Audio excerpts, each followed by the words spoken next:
이제 오늘로서 우리는 이 짧은 책인 나훔서를 마감합니다.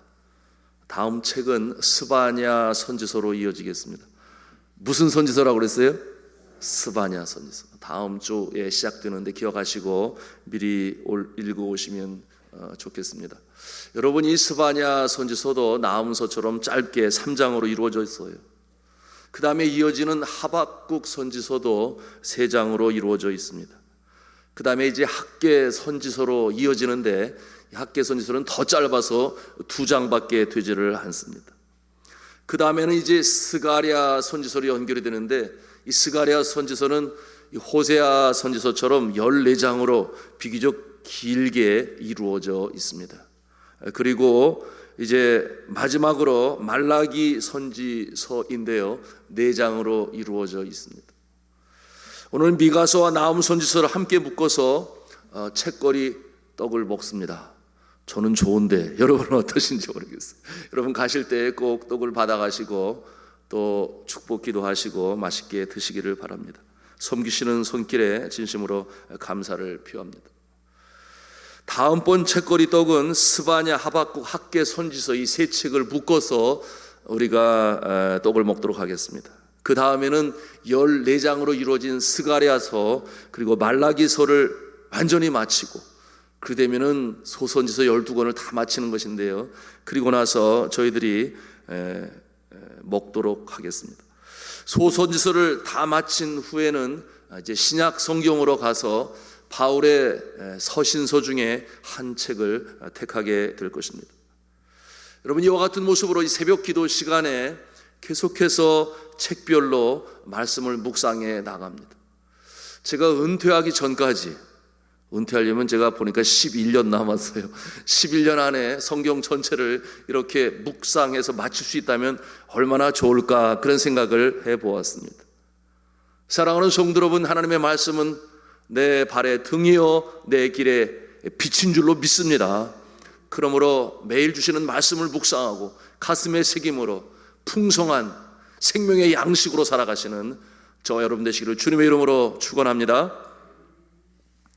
나훔 선지서, 그러면 여러분의 마음에 무엇이 제일 먼저 떠오릅니까?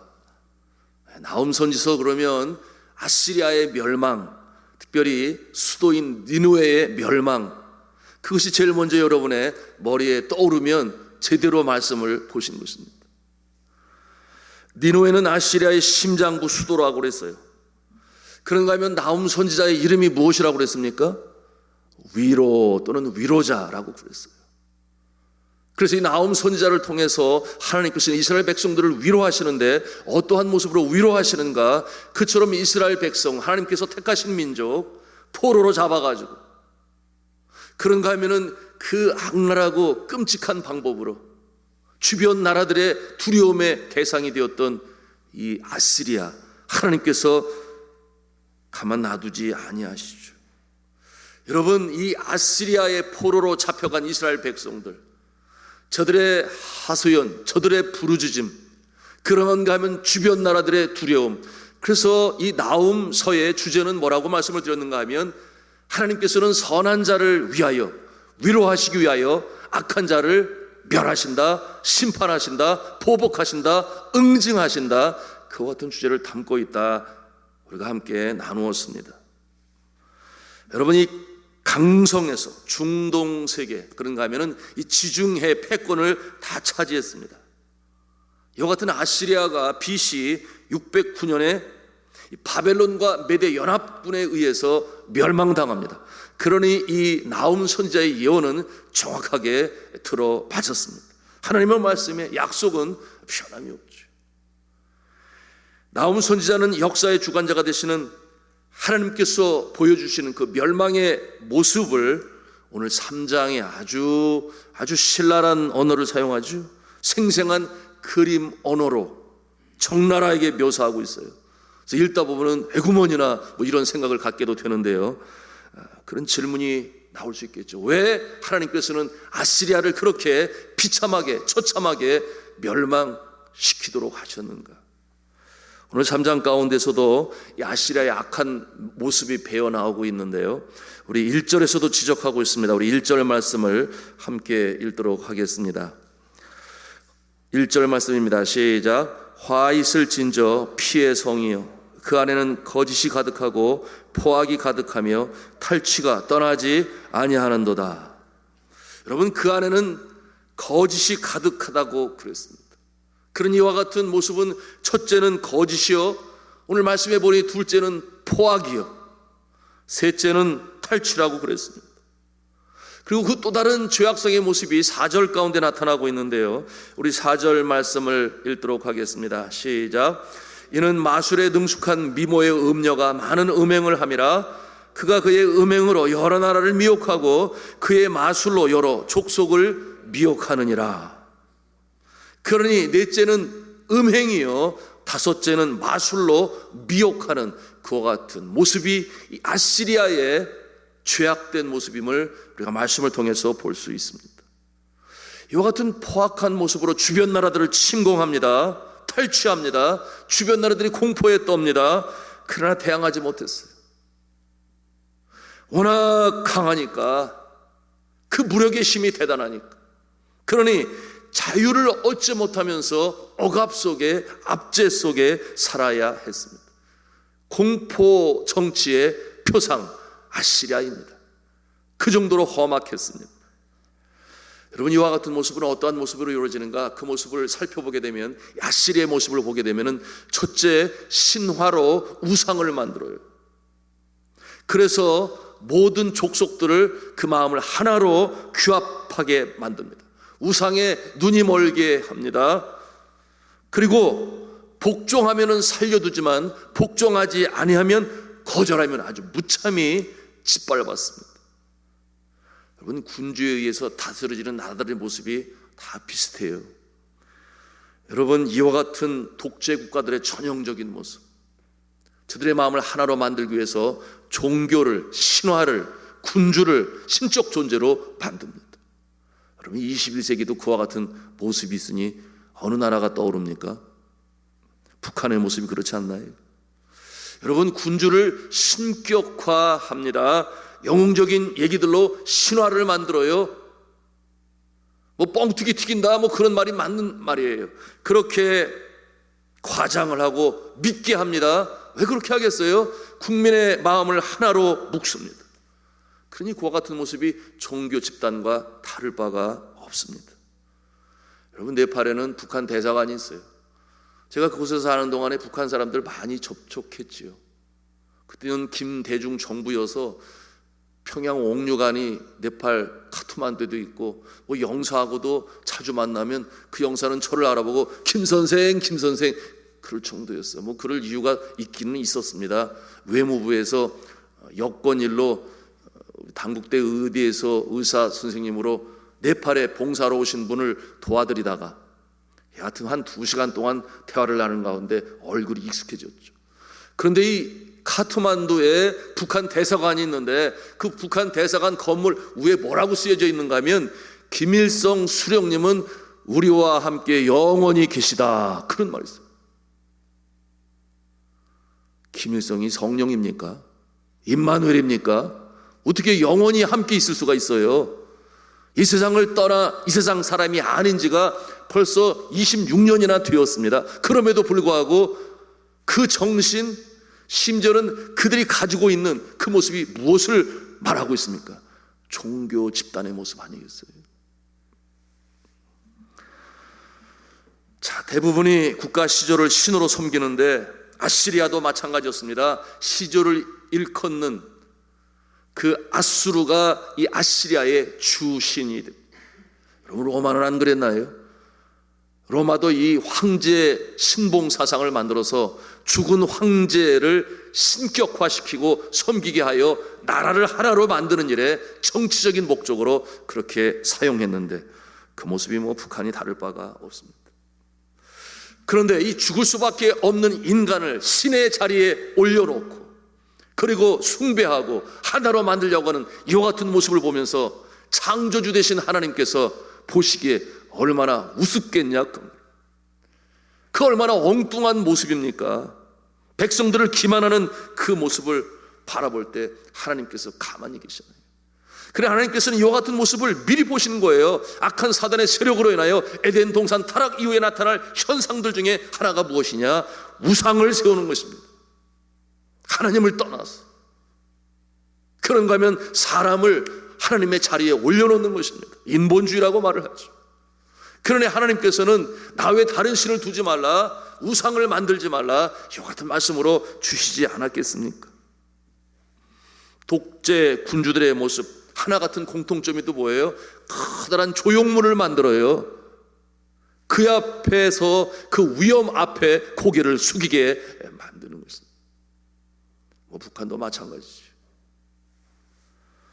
아시리아의 멸망의 모습이 아주 생생하게 묘사되어 7절 말씀해 보니 니느웨는 황폐하였는데 아무도 애곡하는 자가 없다 그랬습니다. 왜 그랬겠어요? 나라를 덕으로 다스린 것이 아니라 공포 정치를 하게 되니 두려움 속에서 어쩔 수 없이 그 압제 속에 있었던 그 모습. 8절에 보니까 또 뭐라고 그랬는가 보니 네가 모아몬보다 낫겠느냐, 그렇게 노아몬의 비교를 해요. 여기서 말하는 노아몬은 애굽 땅의 큰 성읍을 가리켜 비교하여 말하는 것인데, 애굽 땅에 있는 이 노라고 하는 이 노아몬, 이 성읍은 당시에 가장 많은 사람들이 살고 있었던 그와 같은 곳입니다. 그런데 하나님께서 저들을 멸망시켜요. 물론 우상 숭배를 하고 하나님을 거역했기 때문에 그와 같은 결과를 맞이하게 됩니다. 자, 이와 같은 모습, 물질적으로 풍요하고 무력적으로 강성하였으나 하나님께서 응징하시니 멸망당하게 되는 모습인데요, 니느웨의 모습도 이 노아몬처럼 그렇게 될 것이다 하는 것을 나훔 선지자는 예언하고 있습니다. 여러분, 이 나훔 선지자는 18절과 이 19절의 아시리아의 최후의 모습을 아주 적나라하게 묘사하고 있는데요, 함께 읽도록 하겠습니다. 시작. 아수르 왕이여, 내 목자가 자고 내 귀족은 누워 쉬며 내 백성은 산들에 흩어지나 그들을 모을 사람이 없도다. 내 상처는 고칠 수 없고 내 부상은 중하도다. 내 소식을 듣는 자가 다 너를 보고 손뼉을 치나니 이는 그들이 항상 내게 행패를 당하였음이 아니더냐 하시니라. 아시리아가 멸망당하는 그 모습을 보고 다른 나라 사람들이 손뼉을 쳤다 그랬어요. 잘됐다, 정말 잘됐다, 정말 망하였다. 그러니 그들의 압제 얼마든지 상상해 볼 수 있는 것이, 그 이유는 항상 아시리아에게 행패를 당하였기 때문이라고 그렇게 말씀하고 있습니다. 이런 모습을 우리가 어떻게 표현합니까? 인과 응보다, 그런 말을 사용해요. 심은 대로 거둔다. 인과 응보의 뜻이 무엇입니까? 행위의 선하게 대한 결과를 후에 받게 된다. 선한 것으로 심은 자는 선한 응보를 받게 되고 악한 것으로 심은 자는 벌을 받게 될 것이다. 쉬운 말로 죗값을 치른다, 이런 뜻을 가지고 있는데, 아시리아의 모습이 바로 그와 같은 모습이었던 것입니다. 여러분, 우리가 근세사의 모습을 보아도 알 수 있잖아요. 아들포 히틀러에 의해서 저가 나치스 당의 당수가 되고 나치 독일이 이제 형성되게 되니 주변 국가들을 침공하여 그 나라들을 빼앗습니다. 아니, 그 나라들이 뭐 잘못했나요? 그런 거 아니잖아요. 게르만 민족의 위대성을 증명해 보이겠다, 오로지 그 이유였습니다. 영토를 늘려갑니다. 권세를 확장해 나갑니다. 여러분, 그래서 제일 먼저 폴란드를 침공을 해요. 한 나라뿐만입니까? 이어서 계속해서 1940년에 덴마크를 침공, 그 다음에 노르웨이, 네덜란드, 벨기에, 룩셈부르크 침공하고 같은 해에 프랑스를 침공합니다. 그치지 아니에요. 유고슬라비아. 그리고 여러분은 이 독일과 소련 사이에는 불가침 조약이 맺어져 있는데 이 히틀러가 그것을 파기하고 소련까지도 침공하게 돼요. 그러니 그 영토가 엄청나게 넓혀지게 되는데, 더욱이 자신이 무슨 고난을 가지고 이 인간 청소를 한다고 해서 가스실에서 600만 명이나 되는 무고한 유태인들을 죽여요. 이게 사람의 짓입니까? 여러분, 이 아돌프 히틀러는 자신의 이 나치 독일, 이 나라가 천년을 갈 것이라고 그렇게 호언장담을 했습니다. 승리해 나갈 때 그렇게 도취해 있었는지 모르겠죠. 그러나 그 결과는 무엇입니까? 멸망 아니겠습니까? 본인 스스로는 자살하지 않습니까? 여러분, 이 나치 독일이 멸망할 때, 오늘 아수르가 멸망할 때 온 나라 백성들이 박수를 친 것처럼 그렇게 박수를 치지 않았겠습니까? 우리가 이 나훔 선지자를 통해서 보는 것이에요. 하나님께서는 선한 자를 핍박당하고 압제당하는 자를 위하여 악한 자를 멸하시고 응징하시고 보복하시는 줄로 믿습니다. 살아계신 하나님께서 이 땅에 더 이상 타락하지 않도록, 죄악이 관영하지 않도록 그렇게 손을 보시는 것이 나훔 선지를 통해서 우리가 보는 것이에요. 저는 생각해 봅니다. 오늘날 이 시대에 21세기 초에 망하게 되면 박수를 칠 나라가 어떤 나라인가? 여러분, 어떤 나라라고 생각하십니까? 그 나라로부터 침공을 받았거나 또는 만행을 받아서 생명을 앗아간 나라가 그런 나라 아니겠습니까? 불행히도 그 나라는 바로 북한이에요. 6.25 전쟁을 일으킴으로 말미암아 이념 때문에 자신들이 다스리겠다고, 그래서 얼마나 많은 생명을 빼앗아갔습니까? 그 숫자가 전사자 민간인 다 합해서 140만 명에 달해요. 140만 명. 보통 숫자입니까? 방어를 위한 16개 국가의 참전 국가들의 젊은이들이 목숨을 잃었습니다. 그 이후로도 반응이 계속되지 않았나요? 칼기 폭파 사건. 아니, 그 비행기 안에 있는 사람들이 무엇을 잘못했습니까? 천안함 사건, 연평도 해전. 그 자녀를 잃은 부모들의 그 마음, 그 한을 누가 풀어주겠습니까? 북한 정부가 뉘우칩니까? 잘못을 인정합니까? 그렇지 않아요. 그것을 우리가 알아요. 오히려 지금도 핵폭탄으로 위협을 가하고 있는 나라가, 그러므로 세계의 골칫덩어리가 바로 저 북한 아니겠습니까? 그 너무나 마음 아프고 슬픈 것은 우리의 동족이란 말입니다. 이것이 얼마나 참 마음 아프고 가슴 아픈 일입니까? 화가 나기도 하고 마음이 아프기도 하고, 그 역사의 종말이 어떻게 나타날 것인가? 나훔서를 묵상하면서 생각해 보지 않을 수가 없어요. 하나님께서 살아계시니 하나님의 방법대로 응징할 것입니다. 우리는 나훔서의 제1장에서 배운 교훈을 다시금 마음에 기억할 수 있어야 되는데요, 그것은 무슨 말씀입니까? 원수 갚는 것을 하나님의 손에 맡겨라. 하나님의 손에 맡겨라. 그 내용으로 우리에게 교훈하고 있어요. 1장 2절에 말씀하지 않았나요? 여호와는 질투하시며 보복하시는 하나님이시니라. 여호와는 보복하시며 진노하시되 자기를 거스르는 자에게, 누구에게? 하나님을 경외하고 찬송하는 자들을 압제해요, 못하게 해요, 우상을 바라보게 하여 사람의 군주를 경외하게 만드는 그와 같은 자들을 어떻게 하신다고 그러셨습니까? 보복하시며 진노를 품으시며 그렇게 말씀하고 있어요. 이와 같은 영적인 교훈을 우리가 보면서 원수 갚는 것을 하나님께 맡기라. 로마서 12장 9절에도 19절에도 말씀하지 않아요? 내 사랑하는 자들아, 너희가 친히 원수를 갚지 말고 하나님의 진노하심에 맡기라. 기록되었을 때 원수 갚는 것이 내게 있으니 내가 갚으리라고 주께서 말씀하시니라.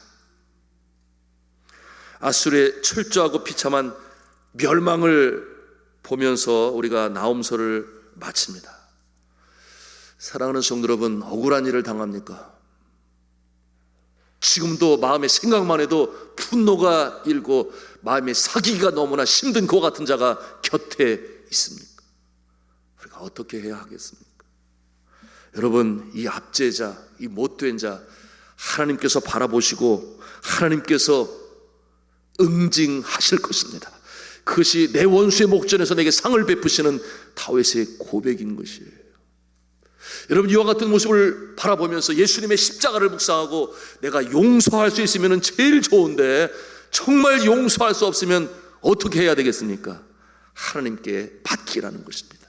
그와 같은 모습으로 인하여 너무나 마음 상해 힘들어하지 말고 하나님께 맡겨라.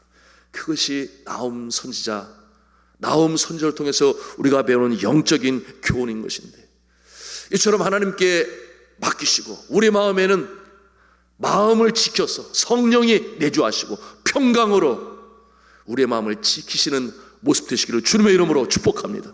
그러므로 원수의 목전에서 상을 베푸시는 하나님께서 오늘도 우리와 함께 계시고 우리는 주님 앞에 기도하며 나는 나의 길을 걸어간다. 주님 기뻐하시는 인생으로 살아가는데 갈라디아서 6장 9절에 그런 말씀하지 않나요? 선을 행하다 낙심하지 말지니 포기하지 아니하면 때가 이름에 거두리라. 믿습니까? 하나님께서 이와 같은 복으로 우리에 함께 하시고 악은은 응징하시고 하나님의 선하심과 전능하심과 거룩하심을 보여주실 것입니다. 이와 같은 모습으로 우리가 나움 선지서를 마치면서 주님 앞에 기도하기를 원합니다. 주여, 내가 주님께 맡깁니다. 물론 그와 같은 쓴뿌리를 가지고 계신 분은 없으시겠습니다마는 행여나 우리의 마음속에 여전히 악한 모습으로 존재하고 있는 모습이 있다. 십자가의 모습으로 용서하게 하여 주시고 그러지 못하다면 하나님께 맡겨서 하나님께서 이 일을 이루게 하시고 우리는 우리의 마음을 지켜 무릇 지킬 만한 것 중에 너희의 마음을 지키라 생명의 근원이 예선 아멘이라 그러셨는데 우리가 이와 같은 모습으로 평강으로 살아가는 하나님의 백성 되게 해달라고 기도하겠습니다.